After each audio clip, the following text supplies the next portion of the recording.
Okay, YouTubers, this is Joe from ArtAlienTV. Now today I've got a real quick one for you. I'm going to be doing some shorter videos coming up over the next few days because I found so many things I can't really put them all in one video because I would be here all day.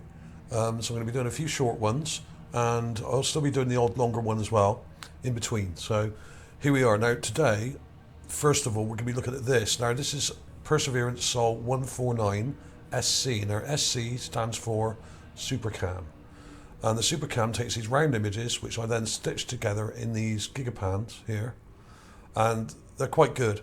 Unfortunately, the outer part of the image is blurred, but the center of each image is pretty good, and there's quite good detail in these, and the images are not downgraded and not obfuscated in any way, as far as I can tell. Okay, so they're good quality. And the first thing I'm going to show you is this.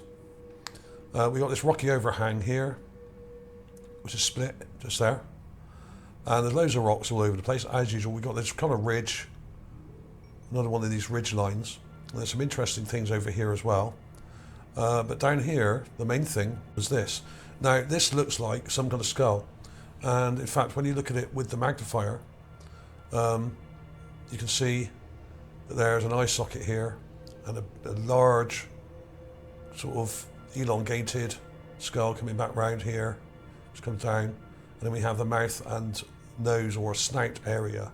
Now what I think this is, or is very similar to, is a reptile or reptoid. Now when I say reptoid, I don't mean just a reptile like a lizard or a snake. I mean a possible bipedal upright walking dinosauroid or reptoid, much like the ones we had on Earth millions and millions of years ago when the dinosaurs had yet to be wiped out. But basically this is not what I would necessarily call a lizard. This is more like a reptoid of some description. Now it's not very large. This skull I would say is probably only about 6 or 7 inches in length, or maybe it may be bigger, it may be a bit smaller. I really don't know because there's no scale reference for this. And the thing is, with this camera, it tends to zoom in a long way from about half a mile away and zoom right in to these ridge lines, which we don't normally see this close up. This one can be seen on other Gigapans, but not close up like this, from much further back. And this large rock here and this one here look quite small. But in this one, it zoomed right in, so we can see right into the rocks in between and look at all the detail on the ground in between the rocks as well. And this is often where you find things like this, under overhangs like this, on the ridge lines, where they're sort of protected from the wind and erosion, okay? So there we have it. Now, I'm just going to show you some clips of this, which I've got here. I did actually put it up on Mars Magazine the other day, on the 24th, in fact. I put it up on the 24th at 2:49 AM in the morning. I was up late that night, working, as usual. I work most nights till about 5 in the morning. And found this, and here's the meme that I did. This is the meme clip. It's got the details here. Sol 149, image credit, blah blah. Spotted on the 24th, okay? And there it is. And all I've done here, basically, is color correct it a bit, so it's gone a little bit bluer, and I've added contrast. And then I've just put my text on top of it there, okay? And I've got the original raw clip there, and the enhanced main clip in the middle. Simple as that. And I've also got this to illustrate what a reptoid would look like. Okay.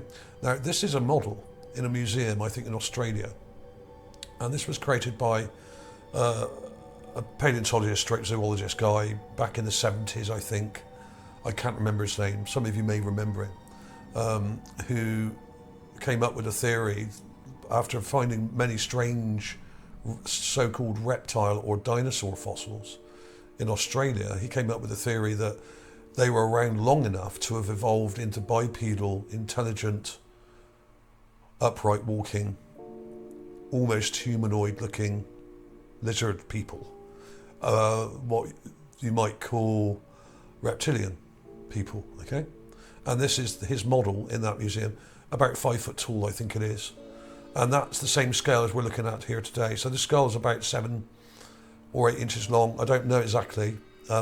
This isn't the same Because if you look at how big these eyes are, and look at the shape of the head, it's not quite the same. The head is a very similar shape, it's not quite as long. What I'm asking you to do is to imagine this with a smaller set of eyes, smaller eyes, about half that size, and a slightly longer snout, right? And a skull that would go back a bit further and a bit wider, okay? But this is very, very similar in morphology, apart from those specific sizes. The actual overall shape is very similar indeed. I've got it up here, okay? And what I've done is I've updated that meme, and I've stuck that dinosauroid or reptoid model photograph on here to show you how similar it is. The only real difference, like I said, is the fact that the eyes on this, judging by the size of the eye sockets, were quite small. As you can see, very round, or sort of ovoid, I should say, just here. Right, the snout is longer. There's what seems to be the lower jaw coming around here, right? Now there's a few rocks and pebbles and sand here, so this probably isn't the actual shape of the bottom part of this. This would probably come down a bit here, but that's the part we can see. And you can see a bit of detail here, like teeth in the mouth there, right? And you can see eye detail in there as well, where it's petrified and fossilized. But the skull itself is very similar in shape to this one here, but it's longer. It goes right back to here, and then we have a load of mud and stuff and clay stuck to it here, which is what I think all this is, a lot of it, right? So it's very similar, but the eyes were smaller and the snout a bit longer. But apart from that, it's very similar indeed, okay? Because on this one, you've got that similar kind of skull shape. The eyes would only be this big, so a bit smaller, and the head would come back further like that and be longer, okay? And the snout would stick down or stick out just a bit longer than it is, okay? Not a lot, but it would come down to about here. So I'm not going to draw that on, but it would literally come to about there. So the snout would be longer. So that is almost the same, right? What are the chances of that, do you think? Happening randomly with a random rock carved by wind, like a lot of people seem to think these are. These are not. This is a fossil, or at least it's a skull. It may not even be fossilized. It looks more like it's been mummified. It's died and been left there, and we still have mummification detail in the actual eye in the form of a shriveled eye, just there, right? Now in a fossil we wouldn't get that. So this is mummified. But like I've said before, the way that things mummify and sort of fossilize on Mars isn't quite the same in many cases. These things tend to mineralize over time, and they still preserve skin and eye and lip detail and stuff like that as well. And then they gradually become mineralized and eventually fossilized, but preserving some of the soft fleshy material that's kind of fossilized into it as well. Not just bone, okay? So there we are. I'm calling this another reptoid, I suppose. It looks like a dinosauroid stroke reptoid, like is theorized in this image here. And I've actually got a larger clip of that here, which is quite interesting. This is what they would have looked like, the ones on Earth, according to this famous kind of zoologist and paleontologist and guy from the 70s who came up with this model. And long arms, 3 or 4 digits here. It's a reptilian, okay?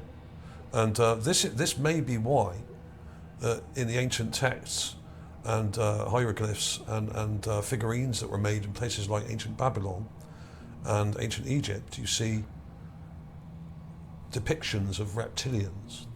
Maybe they were an actual surviving race of reptoids that evolved from the dinosaurs and weren't killed off by the giant cataclysm that killed most of the large dinosaurs. They may have evolved from a much smaller species that may have survived underground. if you imagine a massive cataclysm on Earth now, like there was in the past, we've had a number of them in the past, only really the smaller creatures and things tend to survive, and a lot of the larger stuff tends to get wiped out unless it was underwater or underground, basically. So it is possible that these may have evolved on Earth and already left, because they would have evolved so long ago, millions and millions of years after dinosaurs evolved. These may have evolved into intelligent people that had things like we do now, computers and aircraft and things like that, spaceships, and they may have left. They may have even gone to Mars. Or conversely, some of the legendary reptilian races or people that are shown in these ancient carvings and artwork may have come from Mars. So I can't say either way, really. I'm just pontificating on which possibilities are available to us, okay? So there it is. Really interesting. And that's about the right size. I think this is about 5 foot tall, and the head's about the right size for the one on Mars. So a bit smaller than the human skull, but longer at the back and wider. Okay, so that's what we're looking at on Mars. Now the question is, were these walking around on 2 legs? There are many, many skulls and remains and carvings and things in this area. In Jezero Crater, just like we see in Gale Crater, where the Curiosity rover is, we're seeing the same sort of things on the ground, in between these rocks, as we were, and still are. I'm still showing stuff like this from Gale Crater as well. And there's hundreds of these things going back about 10 years now. I mean, basically, that's what it looks like, and that may be what it is. Okay, because you can quite clearly see the eye socket here. And it's basically got eye detail still in it. And the chances of that randomly happening, just with a rock that's been carved by the wind, is very, very slim indeed. I would say almost impossible, especially when you take it into account with all these other features, like the long, elongated skull and the snout, teeth, and chin, jaw detail here. Okay, the chances of all those things happening by random wind carving are nigh on impossible, I would say, especially when there's a rocky overhang protecting it, because the wind, not only on Mars is the wind not very strong because of the low air pressure, but this is protected by a huge sort of rocky outcrop behind it. Okay, so let's quickly look at the Gigapan once more. This one, this whole area would protect it from erosion, and even if it was exposed right out in the open, the erosion would be quite limited over time, because the air pressure, it just isn't high enough for the wind to do lots of wind erosion like it would do on Earth. So a lot of the things we may be looking at may be much, much older than they look because of that fact. In other words, these things are not eroding anywhere near as quickly as they would on Earth, mainly because of the lack of water, but because of the low air pressure. So an interesting one, a real quick one there today. Okay, so thanks for watching, everybody. Please like and subscribe, and keep an eye out for my next video coming up in a day or two. I'll be doing another fairly short one, and perhaps another one on the weekend if there's time. Okay, so keep an eye open for those. I've got some crazy stuff. I'll give you a quick taster of that now. Now this is from Sol 153. This is Mastcam, left, Perseverance rover. This is a grave marker or part of a statue. The raw images from the left Mastcam on this rover are very pale and bleached out, so you have to really darken them up. They're very pale. As we can see here, there's almost no detail there, but you can see there's something interesting there. You see a nose and a mouth and teeth and a pointed ear and this shape, okay? But all you need to do is take a clip, then darken it quite a lot, and you get to this stage, right? And then I've cropped that again and put it on here and darkened it even more. This is darkened by about 50%, and this is darkened by about 80 or 70 or 80%, really gone in dark, okay? That's all you really have to do to get the details to come out of these, because they're very pale and washed out, these images. And a lot of these stones and rocks on the ground, and the actual stone itself is quite light, and is also covered in this light coloured yellowy sandy dust, which makes everything go pale. Okay, so to get around that, you have to really add lots of contrast and darken it, and play with the contrast until you get to here. I'm not sure what to call this one, but it reminded me a bit of Batman because he's got this point here. And you can see the eye, just there. You can see the nose. The mouth isn't very clear, but you can see some teeth there and lip detail. And a pointed ear just here.